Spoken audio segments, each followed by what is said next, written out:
শুভেন্দু অধিকারী বিজেপিতে যোগদানের পরেই বিজেপি এবং তৃণমূলের মধ্যে শুরু হলো রাজনৈতিক সংঘর্ষ। সংঘর্ষের ঘটনায় দুজন হাসপাতালে চিকিৎসাধীন।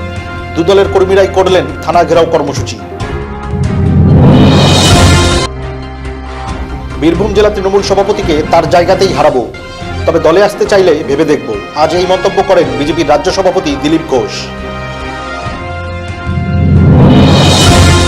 শুভেন্দু অধিকারী বিজেপিতে যোগদানের পরেই মালদার 200টি সংখ্যালঘু পরিবার যোগ দিলেন বিজেপিতে। যোগদান নিয়ে স্থানীয় তৃণমূলের বক্তব্য, এইসব যোগদান পর্ব লোক দেখানো, বিভ্রান্তিমূলক।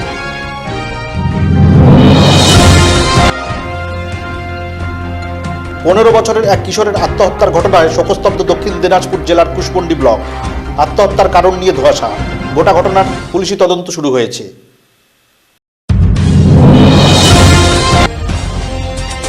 স্বরাষ্ট্রমন্ত্রী অমিত শাহ আজ শান্তিনিকেতনে আসার আগেই বিজেপি কর্মীদের দোকান ঘরে আগুন।